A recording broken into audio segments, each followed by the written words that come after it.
Hello,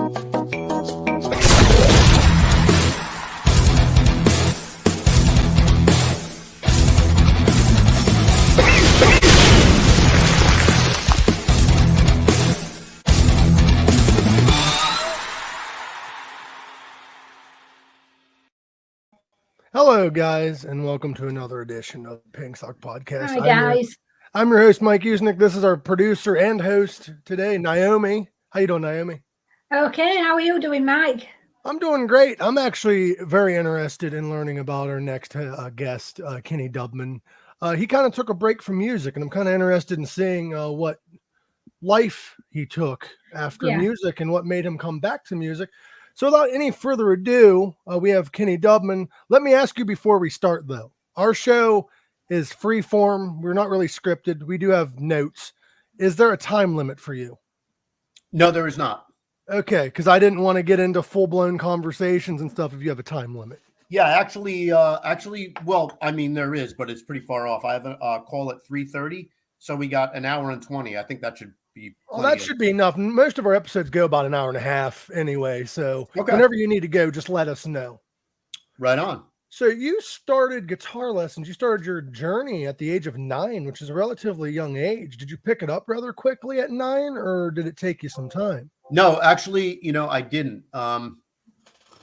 It took me until I was about 12 years old for like the rock stuff to really kick in, and until then, I was taking lessons with this old school cat from New York. He was like a straight jazz wedding kind of guy. So there was no rock involved whatsoever. So at one point I just was like, I got bored. I wanted to quit, because I wasn't getting to play what I wanted to play. Yeah.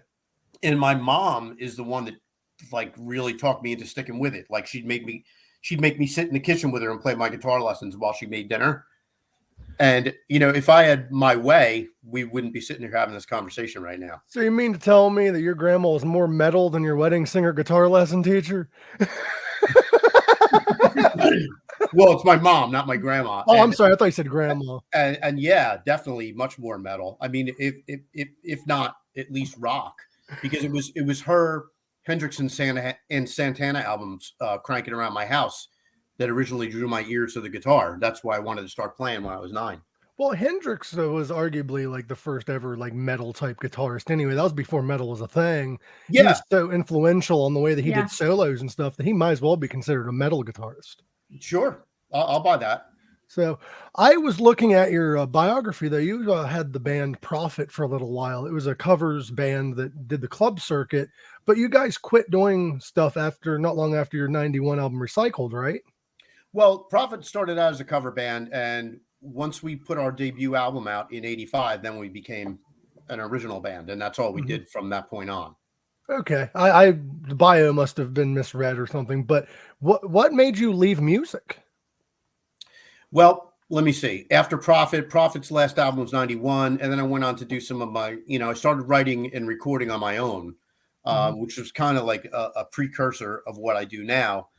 And, was in a couple other little projects. And just after a while, I was like, you know what? I was just done beating my head against the wall, trying to make it in the music business, chasing the dream. And I started getting really passionate about being at sea, chasing fish.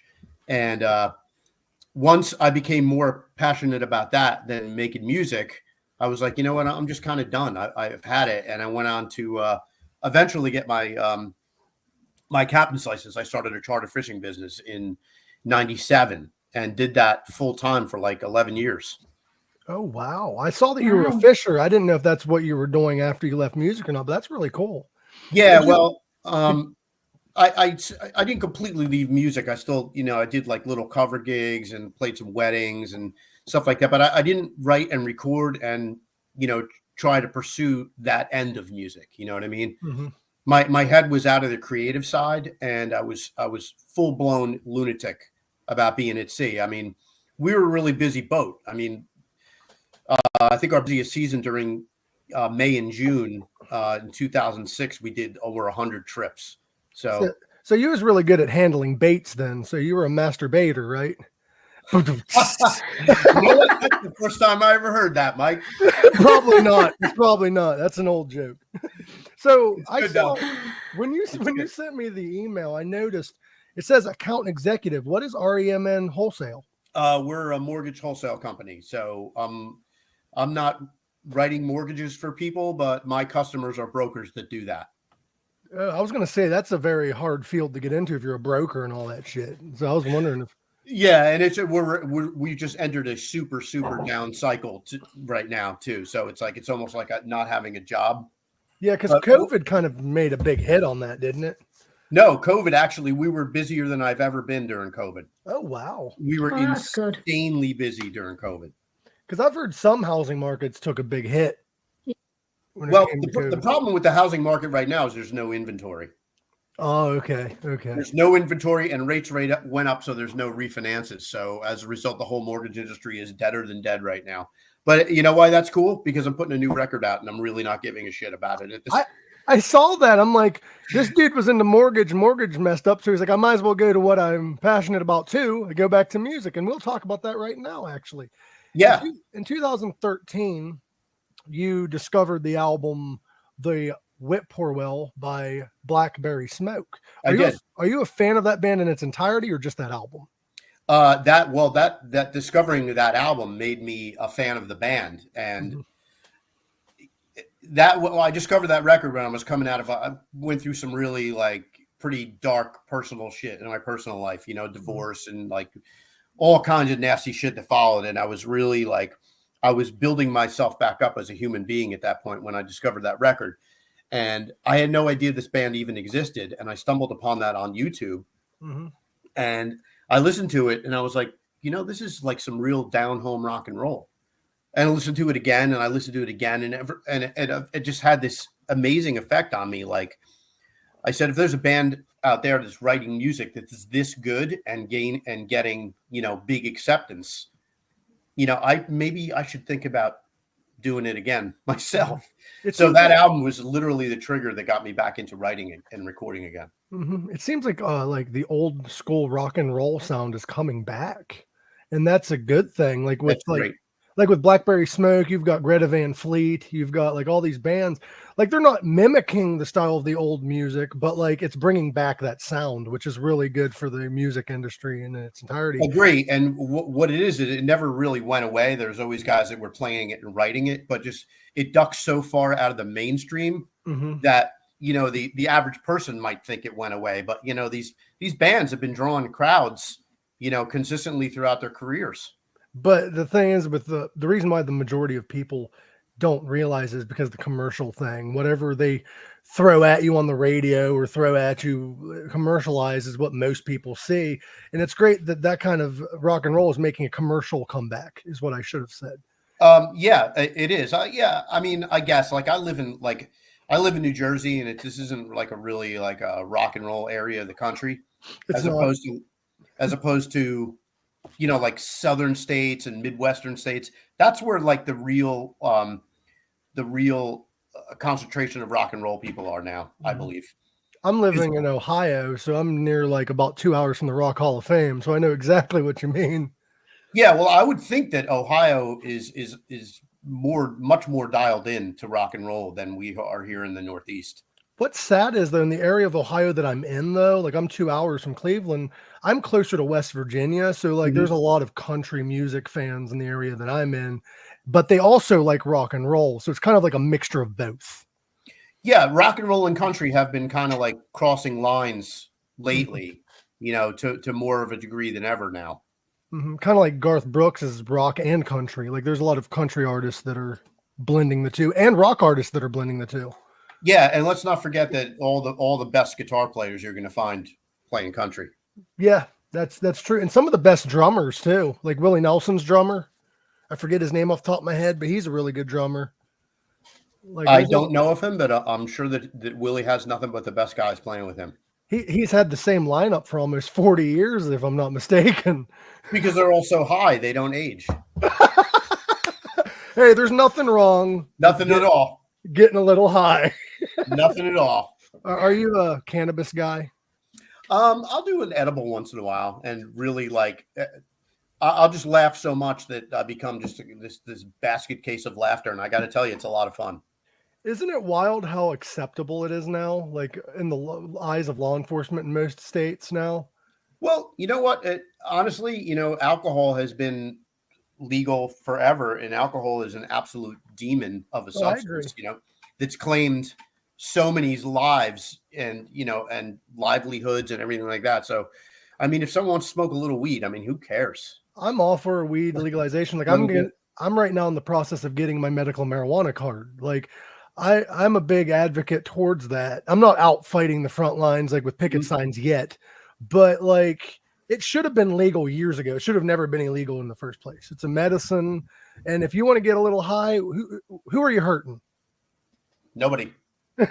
You're writing good music. Except for, like, I will tell you that when I first discovered weed when I was in 8th grade, my grades went right down to shitter.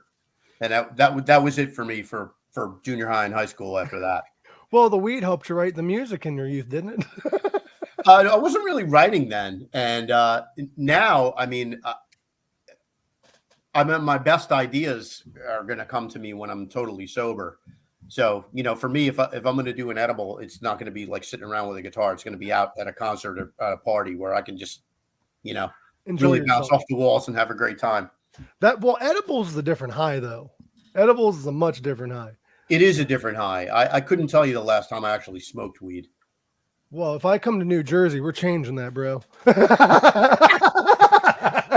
we're gonna party it up. You know what I mean? Maybe. If not, I'll bring edibles. I have, All right, that's cool. I have options for you. So let's get back in the music. This show, by the way, like I said, it's unscripted. So we will discuss all kinds of random shit. Whatever you want. And do you know what a pink sock is? I don't. Okay. Strap on because you're about here to learn something. Okay. It's a strap on? That's interesting. No, it's not, but it involves one sometimes. What happens is if you perform anal sex without lubricant too much, your anus will prolapse. And that prolapse looks like a pink sock. And well, who the hell in their right mind is doing that? who in their right mind names their podcast after it? I gotta tell you, dude, now that I know what that means, I like you even more now because that's so fucked up. That's the reaction I always get because people's like, Pink Sock Podcast, it's so innocent. And they're like, what does it mean? Either you want to know or you don't want to know. If you don't want to know, don't ask. No, I'm the guy that you can talk about all that fucking crazy shit with. Trust me. That's why I mostly talk to comedians and rock stars because they've heard and seen worse. Brilliant. Yeah, So you have a new album coming out. I do. And your there new was no pink socking involved in the making of that album whatsoever. If it was, it wouldn't be called Conflicted. It'd be called Constipated. I'm looking over my shoulder because my daughter's in the other room, so I got to kind of like, I guess. But I mean, anal sex, for one, I mean, is really for champions only, and number two, unlubricated. How is that even possible? I'll introduce you to some of the women I know. I mean, wow. Okay, yeah. Let's go back to talking about music. If you see one, you can flick it like one of them door stoppers that go boing. Boing. That's what. Bro. We're gonna be good friends now, right? Yeah, I could see that. So before this album, let's go back a little bit because you released your last album in 2018, American Songbook. Not to be confused with Rod Stewart's American Songbook. Does he have one named that?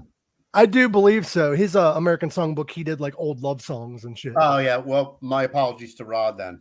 He probably knows something about pink socking. He probably does. Is that what American Songbook's about? No. Oh, so what is there a theme from like, is this album like your last album or is this completely different? Is it like a sequel to your last album? Is it a standalone? It's not a sequel. American Songbook. Well, let me tell you the story behind that record. It's a live acoustic album done with me and one other guy. He's backing me up. So it's 2 guitars and just me singing. And I did it that way because I just couldn't afford to go back in and do a full-blown studio record again, which is what I wanted to do. Mm-hmm.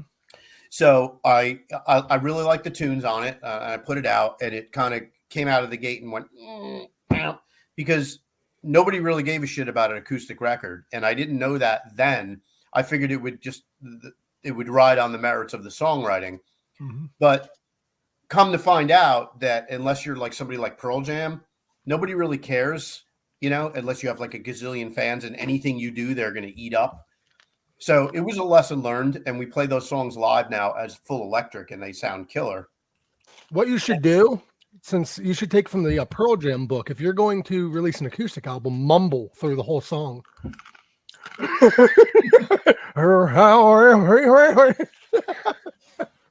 Hey man, you can't argue with the success. I'm not sure that I get it, but I love Pearl Jam. I just love giving them shit. Yeah, that's cool. I mean, I actually consider them one of the two bands that destroyed, hard rock as we know it when their debut albums came out in the early 90s, Pearl Jam and Nirvana. That was the game changer. That was the end of hair metal and metal, Wasn't it also thrash metal that helped kill hair metal and glam metal and all that? I don't know. I'm really not that dialed into it. I just mean really in the mainstream that, once those two records came out, I mean, the era of Motley Crue and Rat was dead. Yeah. And then you had grunge music now. Yeah. I mean, and out of those Seattle bands that came out, I mean, Alice in Chains to me was the band, because they were like it was like a Black Sabbath with a great singer, great vocal melodies, unbelievably great songwriting. So to me, that was the band. And even now to this day, Jerry Cantrell and his solo shit is so good. What do you think of Alice in Chains now without Lane? I saw them a couple times, that lineup, and they were absolutely fantastic. I mean, I totally agree. They crushed it. And the first album, what's the singer's name? I can't remember. Oh, William Duvall. Well, yeah. That first album with him, when that thing came out, it literally didn't leave my CD player for like 6 months. I was completely and utterly blown away by the songs. I totally agree. They were so good and so heavy. I was like, my God. And then I went to see them live, and it was just equally as crushing. And they did all the classic stuff was phenomenal also. People who say it's not Alice in Chains without Lane are lying to themselves, because this lineup is still feels like Alice in Chains to me. Totally. And Lane was, I mean, not a replaceable guy, but I think, the creative genius behind that band is Jerry Cantrell. Yeah. And also a lot of the harmonics he was part of, so it doesn't really feel like a different band. No, it doesn't. It doesn't. Because you still have the same, like, half of the harmonics, and Will does his own thing. Like, it feels like a breath of fresh air, but it's still Alice in Chains. Yeah, I mean, I totally agree. I've seen that lineup like 3 times, and every time was just like. I've seen it once, and that's because I was too young to see Alice in Chains with Lane. Yeah. Because he died in 94? Don't remember. Early 90s, yeah. Early 90s, and I was born in the early 90s, so I didn't get to see him. Damn, dude. Didn't get to see him. I was born in 92. Didn't get to see him. I'm going to be 30. Sadly, a lot of the bands that I enjoy, like, I see bands when I can now because, like, you don't know. Right. But, like, the opportunities that I've had that I've missed, like, I was supposed to see Soundgarden, and Chris Cornell actually died the night before I was supposed to see them. Oh, good Lord. And I'm like, fuck. And Soundgarden's another one of those grunge bands that was really good. Yep. Amazing. Chris Cornell, one of the, when that happened, nobody could really, but I still can't get over that. He was working on 3 albums from what I heard. He was working on a new Soundgarden album, a new, what other band was he in? Help me out here. There was Soundgarden, there was Audio Slave. And then he was working on a Temple of the Dog EP. Wow. And then a solo album, and he died. And I'm like, what the, and then Chester Bennington. Yeah. Yeah. I'm like, what the hell? I wrote a one-off and did a video for it, a song called Off the Leash that's a tribute to Chris Cornell. You could see it on my YouTube channel if you want to go check it out. Of course, I'll go subscribe to you because I haven't had a chance to subscribe and shit. I've been running all over the place. I'm helping a buddy of mine open a cannabis shop. I'm working, got the podcast, but I will check it out. Yeah, it's like I will as well.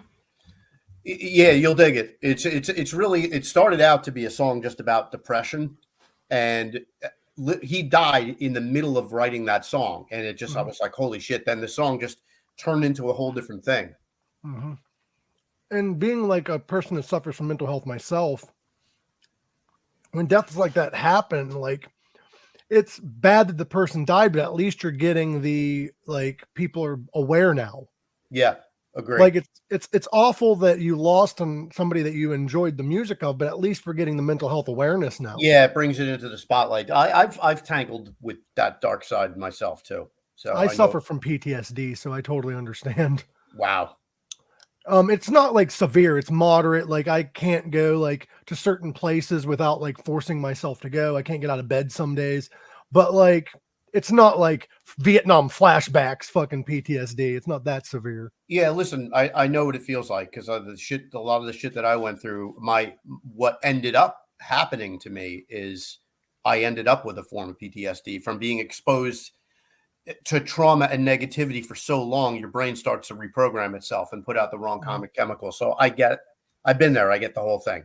That's what I'm dealing with, because I was bullied very harshly when I was a kid, and like it followed me to my adult life, and like any trigger that like brings it up, because I've had friends that betrayed me and shit, and it just fucked with me so bad that I think everyone's going to be like that. I get it, man. I get it. Like, I felt it. So yeah, that's what I'm trying to do also with this podcast, is I want to like get to know my guests, but I also want to like spread the awareness of you're not alone. Yeah. No, like, we're not. You are not.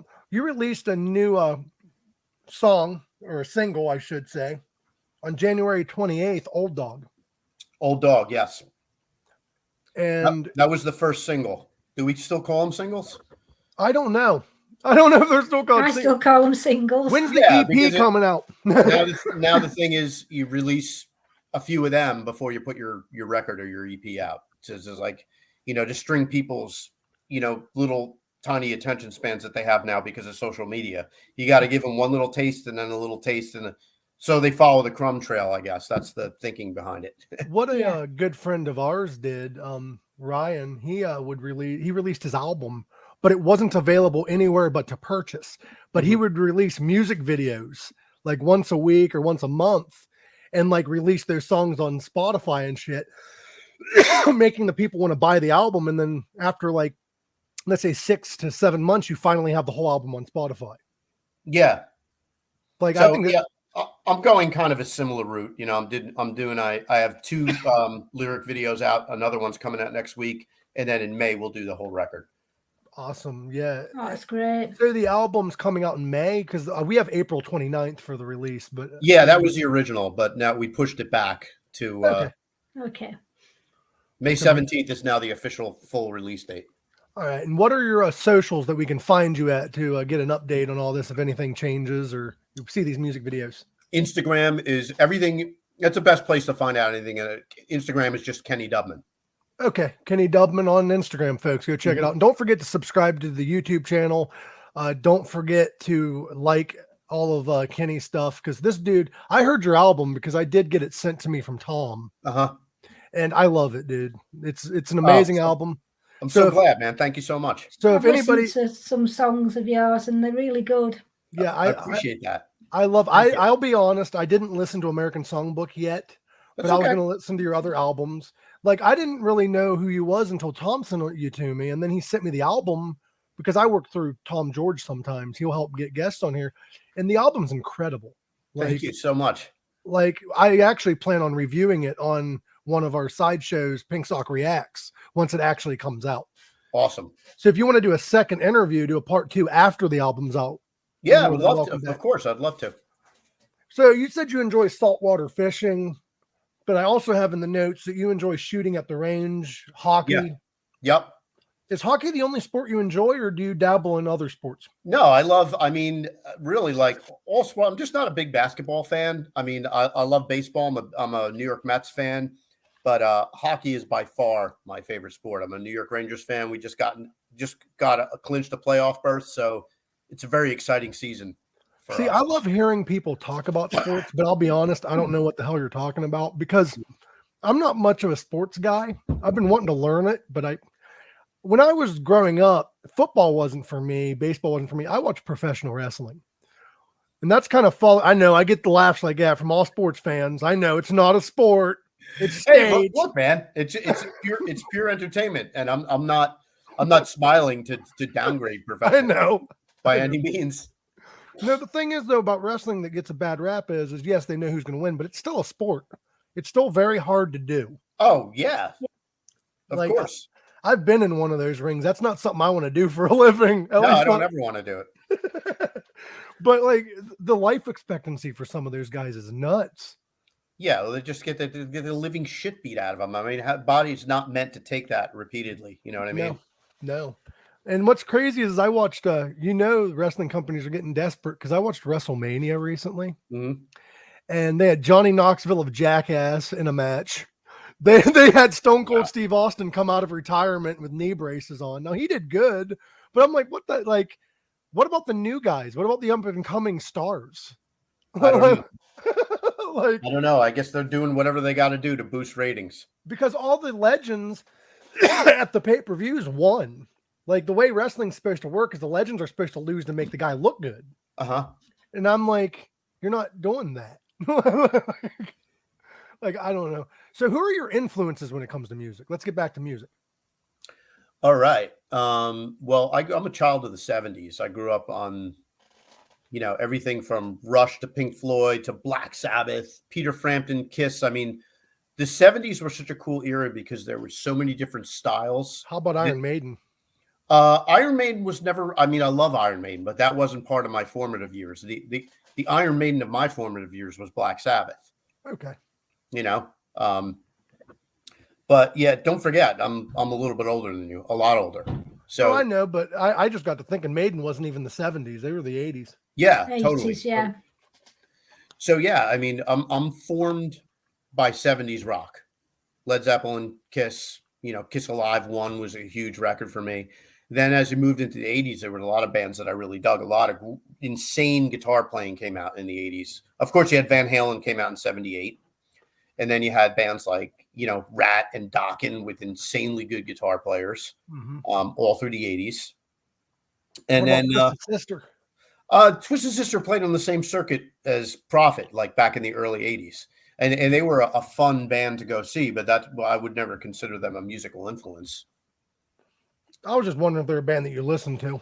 No, I didn't listen to them, but I went to see them a lot because it was an absolute blast. To see them before they made it, to see them in like a small club around here, they were so fucking funny. Between Dee Snider and JJ French, they would get on the mic like in between songs. God forbid somebody heckled something out from the audience, they would single that person out and destroy them humorously. But they would just dress them down to you knew that was going to happen if you yelled something out between songs that was even considered slightly heckling, but they were just pure entertainment. They were so good. Like, why would you heckle them? That's like heckling a comedian. Yeah, that's what I was thinking.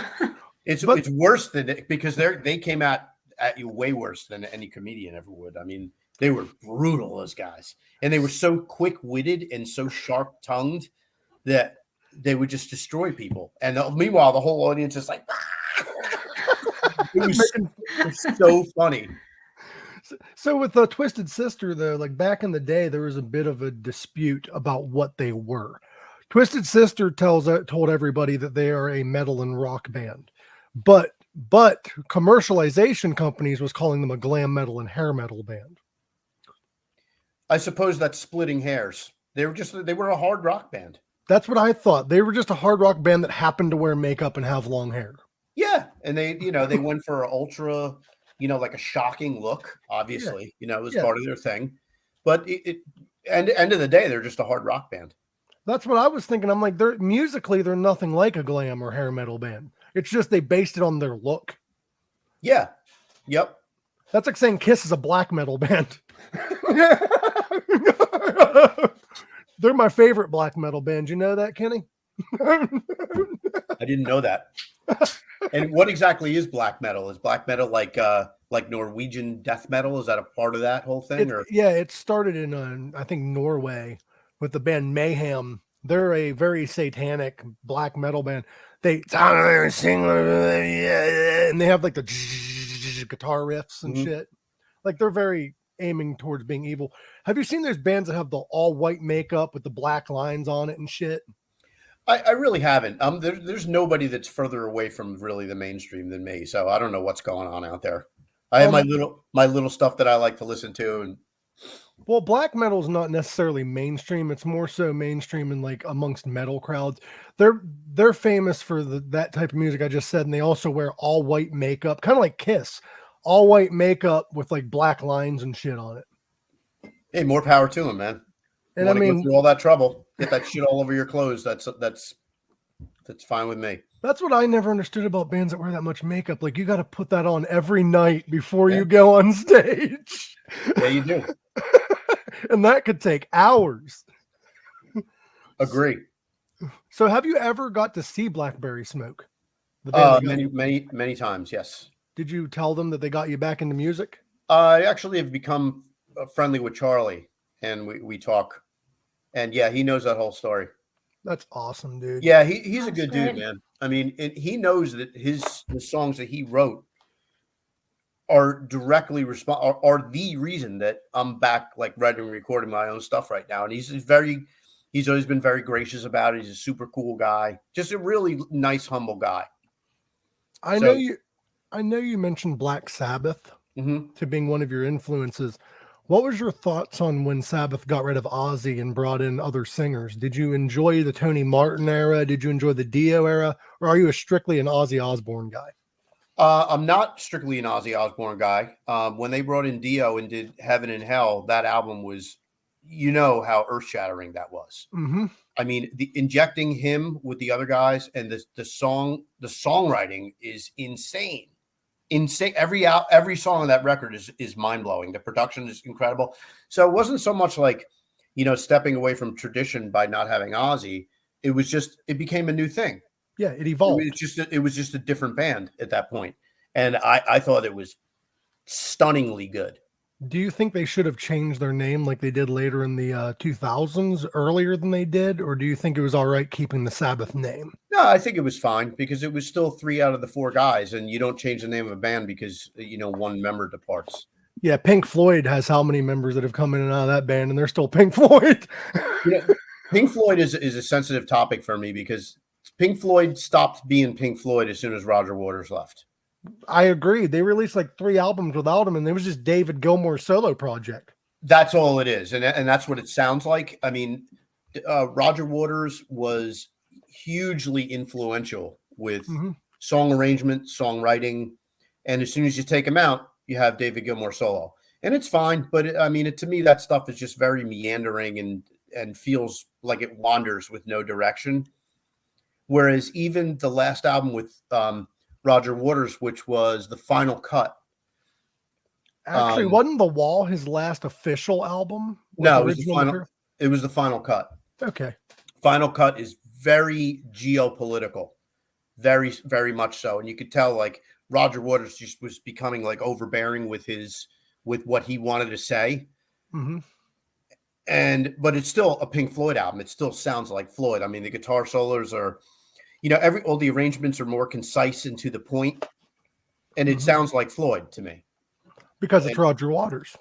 Yeah, and to me, that was it for me.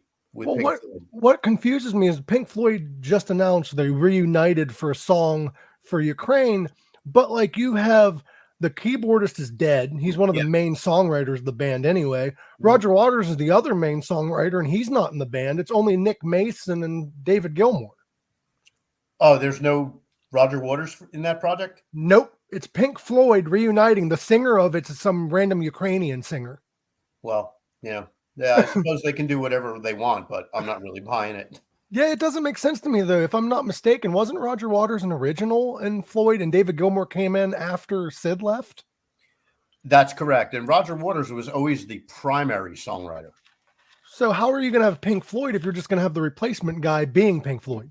You're not. You're not. Like, that's like Black Sabbath when Ozzy left, getting rid of Tony instead and bringing in Randy Rhoads and just having Ozzy solo band. Yeah. Like, I don't know. What did you hear about the rumors of Sabbath possibly getting back together? I have not, but everybody's still alive, so I mean, at least have one last show with Bill Ward. yeah, Bill Ward's a great drummer, man. He is, but I read somewhere that the reason why he didn't do the reunion stuff is because he can't tour anymore. Yeah, I heard his health wasn't great. Mm-hmm. So I understand totally why he didn't tour or anything, but it'd be nice to see him on the drums. Just one song. Just give us one song. The last time they played around here at Madison Square Garden, a friend of mine went to see them, and he brought back some video, and it was just stunningly good. Mm-hmm. It was so good. I mean, it's like, man, these guys are just truly professional. Even Ozzy, who's had his bouts with not being able to sing and really sucking wind, he sounded great, man. I saw him on 2 or 3 legs of his farewell tour that he's doing. Mm-hmm. And incredible singer still, but don't let him talk. Because he went to introduce his band, and that was a hot mess. Oh. He was like, I would like to introduce my guitarists. We got Zach on the guitar. We've got Blasco on the bass. We've got my drummer. What the fuck's his name? Anyway, the next song we got is Paranoid. And That really sounds like him too. I've been doing impersonations for a while. So. That's a good one. So with Sabbath, have you seen them? Yeah, I saw them in 76, 78. I mean, I saw them when they were, still the original lineup, just crushing it. Dude, I admire you now because I have not met somebody who has seen Sabbath during their hype. I saw people that have seen them like when they reunited, but not in the beginning. I could tell you about shows that I've seen in the 70s that would blow your mind. I saw Zeppelin twice. Saw Queen when Night of the Opera just came out. Dude. In like 1976. Wow. Yeah, and I was very fortunate. My brothers and I, my mom would schlep us to these concerts in the city, buy us the tickets and drag us around. We'd find them going on sale in the newspaper. She'd drive us to Ticketron, get the tickets, and take us to the shows because she's a rock and roller. Dude, so I got to see almost every band, every killer rock band you could mention from the 70s. I got to see live. I'm trying to think of 70s bands now. You've obviously probably seen the Dead. I have seen the Dead. I've never really been a Dead guy, but I appreciate them. You also probably don't do acid, so no. That's probably why you don't enjoy the Dead. Look, I get the Dead. I had a bunch of like really Deadhead friends in high school, and they managed to get me to a couple shows. I get it, but it's just not really, not my thing. I'm not that into the Dead either, but like it seems like most of the people that are really into the Dead are like into like the acid trips and stuff, because kind of like Pink Floyd, it's a journey. It's not more so about just the music. It's about the journey that the music takes you on. Yeah, and Dead shows were this whole, it wasn't just the show. It was, everything that went on before, everything that went on after, and then they had the whole taper section in the back of the orchestra where the entire back third of the orchestra was people with, cassette players, these high-end cassette players with stereo mics. And that I don't know if you know about all this, but like the trading and selling of certain concerts became this huge cottage industry for Dead fans. Be like, oh, I got 76 at Winterland, I'll give you this for that. And it became a huge, huge thing. Weren't they one of the first bands to implement that? I don't think the band had anything to do with it. It was the fans. But they let the fans up on stage to record it, or? No, they weren't on stage. They were in the back third of the orchestra. That's where all the boom mics were. Okay. Like bands do that. They let the fans in with recording devices. So they were probably the first ones to really embrace that. Because I know Metallica, like if you go see Metallica, you can buy the concert you just saw on their website. Like I know bands are doing that now, but back then's kind of interesting because that's where the bootleg concerts come in. Mm-hmm.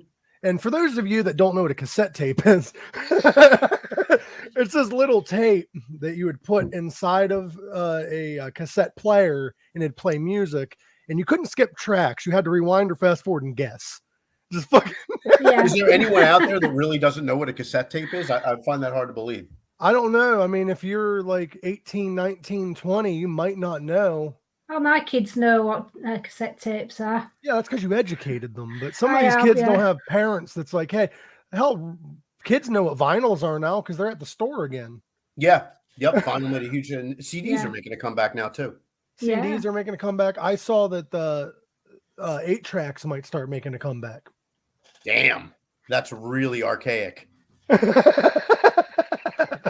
You can get the new Kenny Dubman album on 8-track. Next thing you know, there'll be a brontosaurus walking down the street. Oh, speaking of dinosaurs, did you hear that a scientist discovered recently that dinosaurs actually had more bird DNA than they did lizard DNA? So therefore they had feathers and they more than likely made bird noises.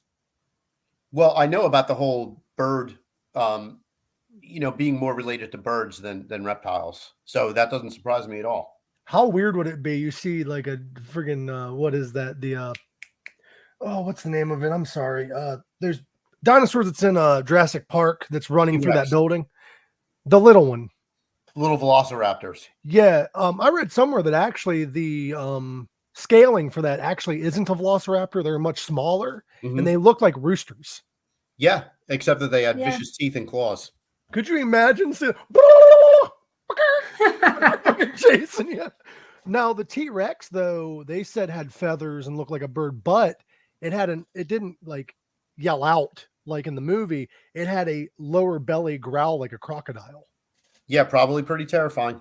That is scary because you can hear that from a That mile is. away. You're like, fuck, I'm gonna die soon. I need to run. So are you a big fan of like dinosaurs and shit? Do you enjoy that stuff? Or I do. I'm a big fan of all natural history and the natural world in general. So and medicinal medicine and I love talking to you because we have so much in common that we enjoy. So we will have to bring you back. cool. I would love that. Because I love it. But let's talk about your album coming up because Yeah. that's why you're here. So let's get back on track.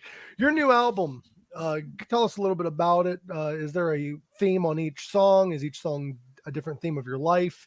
Because your new album, it is called Conflicted, yes. How did you come about that album name? What's the story behind the album? It actually was going to be called something different up until the 11th hour. So I don't come up with an album concept and then write songs for it. I just write songs.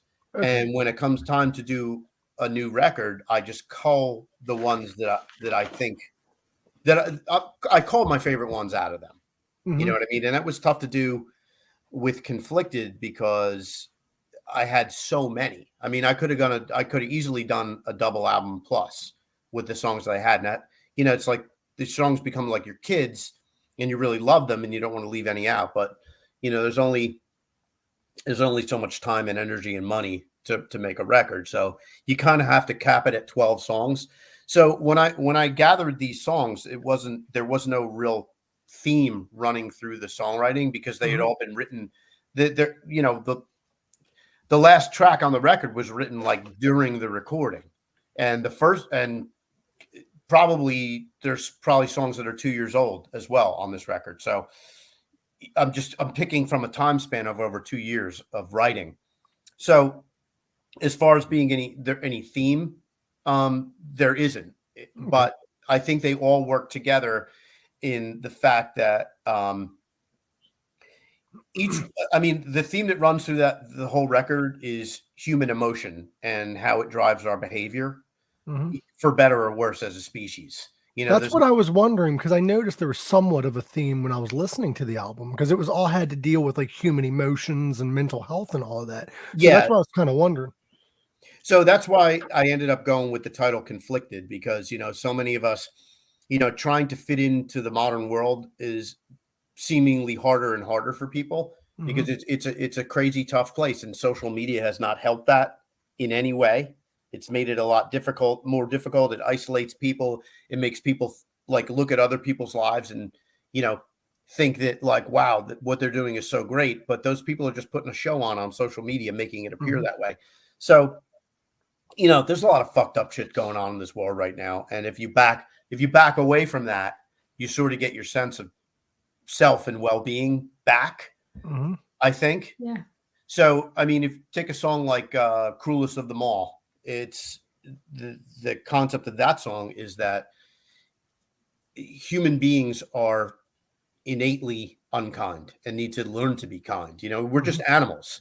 You know what I mean? A lot of people are of the thought that humans are kind and they learn unkindness, but I think it's the other way around. I think we're basically just animals. You know, we're like pack animals. And we have to learn kindness. It's up to our parents to teach us to be kind. So not everyone will agree with that, but that's my thought. So that's a perfect example of, you know, a human behavior issue.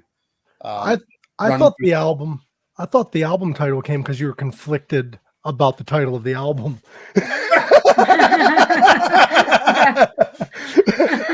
It's a double entendre. Well, like I said, I did change the name at the last minute, but you know what I mean? It's just the conflict is really getting along as a healthy and happy human being in this world that we've created for ourselves, because the world doesn't seem to, you know, get easier and better. It seems to get more fucked up and more difficult. Yeah. And harder to navigate. And if you can step away from all that shit and just shut certain things out, like I've been doing over the past few months, you kind of get your peace of mind back. So I'd recommend that to everyone. I would say step as far away as you can from social media, shut the fucking news off, and go for a hike in the woods every morning. I'm trying to get to that point because social media is great for like advertising and getting a hold of people. But like, if you're on it all the time, you're seeing how great other people's lives are. And you're like, shit, I ain't doing nothing with my life. When in reality, they're struggling just as much as you are. It's all a charade. Everyone's putting their best foot forward on social media, and it's everybody's 15 minutes of fame. So they're going to be like, you know, everyone wants to say, look at how great this is. Look at what I did. Look at what I'm up to. And we're all guilty of that on social media. Yeah, we totally are. But, you know, for doing what you do and being a musician, you kind of have to be out there. Otherwise, you have no presence whatsoever. Yeah. So for and me, you can't show just the negatives either. So you got to show the positives. Yeah. So I plug my music and, you know, whatever else on social media. But lately I have been spending next to no time scrolling the feed because it's not healthy. It's not healthy at all. And like, I have an issue with that I'm trying to work on is I will give everyone my best and reply right away to everyone when they ain't giving me the same respect. And I need to step back and give people the same respect they give me. Yeah. Yeah. Again, but that comes from, you know, in doing a lot of interaction on social media. And if you're not on social media that much, you don't have to worry about that side of it. Yeah, that's the point I'm trying to get to, because it's kind of hard with the podcast. I'm trying to like not ignore people because I want to get as many people, of course, as possible. But if they ain't giving me the same respect, you got to step back and prioritize people. Yeah, you do. And it's about a healthy balance, like I was saying before. And the more you can stay away from news and social media, the better. And I love being outdoors. I love being on the water. I love hiking. I hiked this morning, like for an hour. It's the first thing I did after I dropped my daughter from school. I went up to, we have really great trails called Hartshorn Woods here in Middletown, New Jersey. And that starts my day off in a very like Zen state of mind. And then I come home and, you know, start my day in this totally relaxed, awesome mind frame. I'm actually going to go for a walk after the podcast. I need to try to get in the hang of doing it in the morning, right when I wake up, but I'm getting there. That's I go out running as well. Yeah. Yeah. The natural world is a very healthy place for your mental state. And, you know, definitely get out there, get out in the sunshine, and stay off that phone, man. Natural state. I got your edibles here, by the way. Right on. So yeah, like I love everything natural. Like you said, like I won't go to a doctor and get a medication from a doctor because they try to get you addicted to shit. I prefer natural herbal medicine unless it's needed. Yeah, unless it's needed. Like unless it's absolute. Because I went to a therapist one time, and all they want to do is load me up with drugs. And I'm like, no. Well, psychotherapy, because I've been through it myself. I mean, there's two different sides. There's psychiatry, which is basically just listening and prescribing whatever medication you need. Then there's psychology, which is talking. and both sides go hand in hand. Yeah. But psychiatrists really Yeah. all they do, they talk to you for 5 minutes and they write you a script. Mm-hmm. And I don't want because drugs never worked for me. Like when they gave me medication, it didn't make me suicidal, but it made me think I was dying of shit I didn't have. Like it made me very paranoid. And I explained that to them, and they're like, okay, we'll give you these 2 meds to counteract one another. I'm like, no, take me off pills, find something else. Yeah. Well, listen, that the whole discussion of big pharma is a whole other rabbit hole we can go down, and that's portrayed on my album cover, that syringe and that wad of $100 bills. That's what that represents. Yeah. Mm-hmm.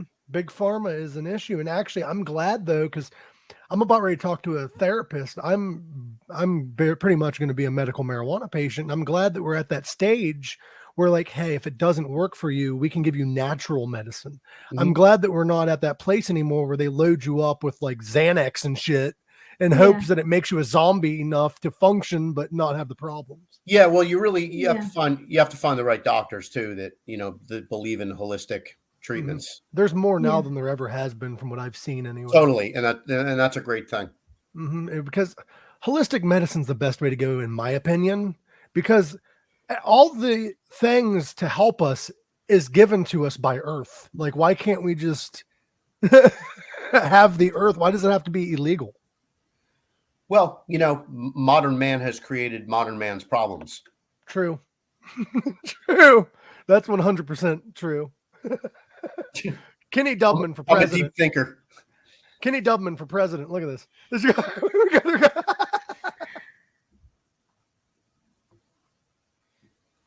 Oh, Mike's gone. Well, it's just you and me now, kid. Yeah, it is. I hit back by accident. I'm back. There he is. My mouse has these buttons on them, and I sometimes accidentally hit one. And you've hit one. I have hit one. But yeah, I was going to just carry on then and just some questions. But do you have any questions, Noami? I don't want to take up all the time with my questions. Do you have anything you want to ask? Yeah, good Lord, Mike. You haven't shut up for a second. I know. It's like it's my show or something. What the hell? Let's give Noami the floor. Come on, Noami. Yeah. Oh, just thinking of Good. Just thinking of some questions. Okay. So how often a week do you go hiking? Is it a daily thing? Probably like 4 or 5 times a week. Oh, that's great. And how far do you go? Anywhere from like 2.5 to 5 miles, depending on how much time I have. The hiking is a quick substitute for being out on the water, though. Like, being out on a fishing boat, because that's the real, that's like hiking times 10 for me. But I can't do that every day. It's just time and cost prohibitive. So. Okay. Yeah. But it's the natural world out there in nature. It's just, it's the best medicine for my head.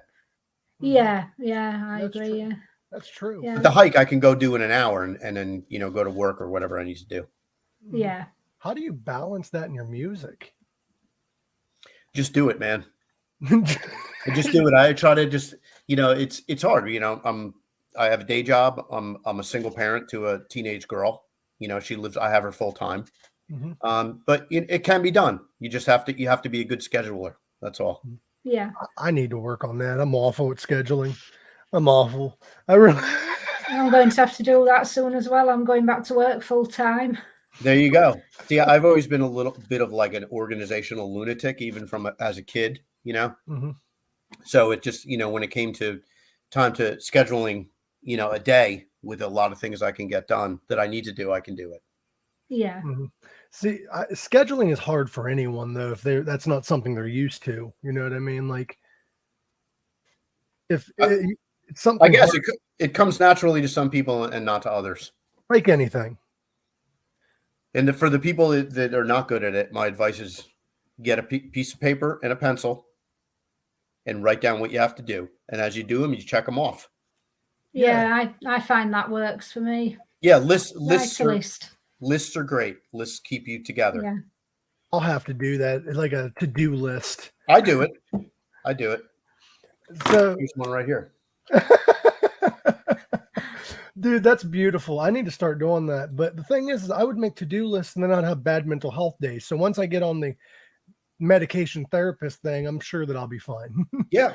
Go check out Kenny Dubman's album, by the way, Conflicted. It's available everywhere. When did you say, bud? It'll be out May 17th. It'll be available everywhere. Sweet. I'll have to check it out. I'm writing it down right now. Because I have a bunch, like, I already checked it out, but I want to check it out on Spotify, give you some of them views. Yeah. Yep. Because views are everything now. Like, I could listen to it when it's sent to me, but I still got to listen to it on Spotify. Yeah, it'll be everywhere. Do you have like merchandise that people can get for those listening? Not yet. I mean, and I don't know the point of me doing that until I'm out on the road. Mm-hmm. You know, I kind of have to direct my money where it's, you know, it does the most good. And for now, it's getting the music heard. Understandable. Like we're trying to do everything costs, man. It's like we're trying to do merchandise here, and it's just too much for us without getting paid for the podcast yet. It's too much for us. I get it. I mean, I could literally spend every dime I had and funnel it into the promotion of this record, and you just can't do it. I got to pay bills too. So friend of mine who does tour, he's like, I'm just a touring T-shirt salesman at this point. Yeah, merch is a huge part of that, you know. Mm-hmm. I heard it's always has been though, even when like record companies were big, like it's T-shirts is where you make all your money and merch. Because what ticket sales too. I mean, if you're drawing enough people. Yeah, but a lot of your money is going to the production crew, the bandmates, all of that. So yeah, tickets where you get it. Musicians never really made a whole lot of money from the albums themselves. Because my dad was in a band in like the early 2000s, and he's like, we made more money doing shows. Yeah. Once you pay everybody else for the album, you're getting like a penny an album almost. Really, you know, that comes from success. Once you have success and you can renegotiate your contract, then you can make money off album sales. Yeah. You could back when people did buy records. No, they don't. No, that's a huge chunk out of the equation, and that's sad. But it is what it is. Because the equivalent of buying an album now is the views, and it doesn't pay as much as the actual albums used to. But there's that chance of getting you out there, though. Yeah. Well, the album now. It's just a vehicle to draw people to your shows, which is where you put some money in your pocket, hopefully. Yep. And like, what do you think of streaming now? Are you for the current height of the music industry, or do you wish things were the way they used to be? It would be much better for the musicians if it were way it used to be, because they're putting out art and they're not getting paid for it. Mm-hmm. Yeah. I agree. Yeah, there's like a double-edged sword though, because for some people it's like it's easier to advertise now than it was back then, and then for others it's you make more money though. It's better. Like it's a double-edged sword, it seems. I guess, but to me, I don't really see the musician winning in the end when they're making a record and giving it away. True. Plus, you're putting all that money into going into the studio and everything else. I know all about it. I just did. There's a lot of musicians now that are just self-producing albums now, self-recording and everything. Well, that's what we do. That's what I do. That's the cheap route to go. That's the best route to go for most musicians now. They can't afford the whole going into the studio shit anymore. Well, I went into the studio. I mean, I still need to go into a real studio to make a record. Mm-hmm. You're never going to get a record that sounds like that unless you go into a real studio with real production. I mean, you can make a decent sounding one in your bedroom on a little, digital, format. And I can hear the ones that are made like that. It's just you're never going to get a monster sounding rock album. True. Because honestly, like you need a professional when it comes to anything. You need a professional behind the board, and you need a studio. You need somebody that's amassed all that gear over the years. Mm-hmm. Like the guy I record with has a Neve mixing console from England, and that's no joke. Damn. And that makes a huge difference.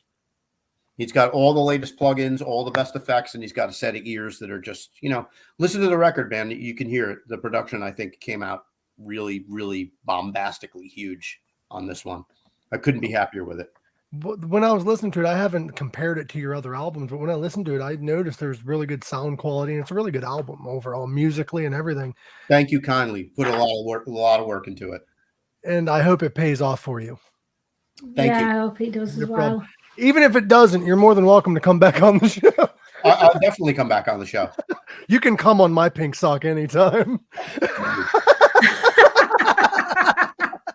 That's why I named it that.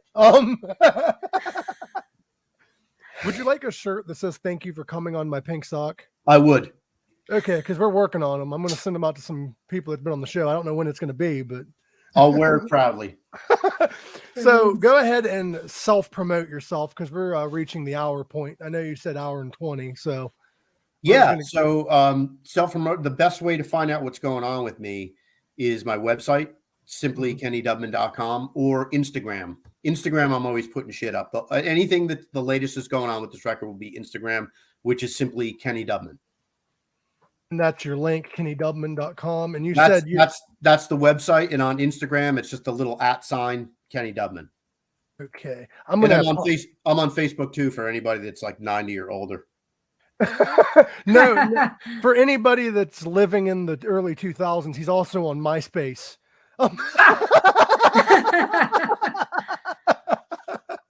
Did you have a MySpace? I didn't. I was one of the latecomers to Facebook. I think it was like, I don't know, probably 2013 or 14 before I even got on Facebook. What's sad is MySpace now is a networking site for musicians, but it's pretty much nobody's on there anymore. I had no idea it still existed. That's funny as hell. Justin Timberlake bought it and he turned it into a networking website for musicians, and then that kind of didn't help reboot it. So he sold it again. I like Justin Timberlake. He's got a great sense of humor. You met him? No, but just from seeing the shit that he does, like with SNL. He's a funny guy. And he seems to be like got a good head on his shoulders. It's my dick in a box. Do you jam to some Lonely Island? I don't. You should. Justin Timberlake's in that band. I'll have to check it out. They're actually a comedy rap band from SNL. Really? Andy Samberg, that's how he got started, was starting that rap band, Lonely Island. And they did songs like Dick in a Box, Three Way. Like Justin Timberlake's not in all the songs, but he's in like 3 or 4 of them. That all I remember Dick in a Box. Yeah, that's Justin Timberlake. Yeah, it's a great band. You should check them out. If you like comedy and you like comedy rap, check them out. And if you like comedy metal, Psycho Stick. Ever heard of them? No, I haven't. They have a song that goes, "This is not a song, it's a sandwich." And like the whole song, they're trying to tell you that it's not a song because it doesn't make sense. It's fantastic. And they also have a song, not recorded, but when you go see them live, they start a mosh pit by throwing a sombrero into the crowd. And whoever's the last person to hold the sombrero, I think gets free backstage passes. Wow. So they have like a mosh pit trying to get a hold of this sombrero. That's nuts. I guess anything goes, man. Anything goes in the world of rock and roll. That's so. You named all the influences, but were you a Motorhead guy? Not really. I love Motorhead. I think they're awesome, but it was never like a band whose records I had that I would put on, driving in my car. But mad respect for Lemmy. I mean, what a cool dude, man. And the fact he survived as long as he did with the lifestyle he had is phenomenal. Yeah. That makes me wonder about Ozzy. What the like, how did he do it? Like, how is he still touring? How is he still out good there? Genetics? Well, I read somewhere they had a DNA test done of him, and I guess he's more Neanderthal. Like he has Neanderthal DNA in him, which is a rare occurrence. Is that even possible? That's legit. Yeah. It's a rare genetic disorder that you have. Like if you're related to a Neanderthal, you'll have it in your DNA, but it's rare to happen nowadays. But yeah, he's part Neanderthal. So is Conan O'Brien. Wow. Yeah, they both are Neanderthals, but Conan didn't do the heavy drug abuse. Ozzy did. Yep. So Ozzy was able to survive all that shit because of his genes, his DNA. Keith Richards probably wants to do the same thing, but he's like, fuck it, I'm still alive. I don't know. I follow him on Instagram. I don't know if you do or not, but he's phenomenal to follow. Keith Richards? Yeah. I don't. Well, I'm going to start. He released a video on January 7th. Happy New Year. And he's like half naked.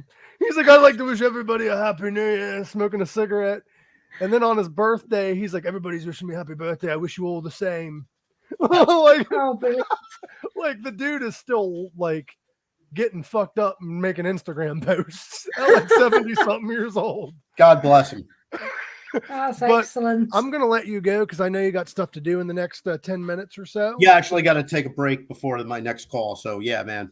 You're good. Go check out Kenny Dubman, though, for all your information on Kenny Dubman. Visit kennydubman.com or on Instagram at Kenny Dubman. He is on Facebook and MySpace, but he's not active. I'm not on MySpace. No, you were kicked off of that years ago. No, I'm just kidding. But go check out Kenny Dubman. I just made a new friend. Me and him's going to go hang out sometime soon. Oh, Right I'm on. just kidding. It was nice Hey, guys, talking to you. thank you so much for having me.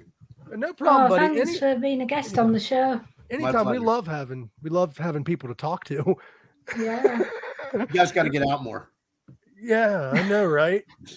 I think we all do. It was nice talking to you, brother, and enjoy nature and Right enjoy on. life. Yeah. And go check out his album coming out in May May 17th. May 17th.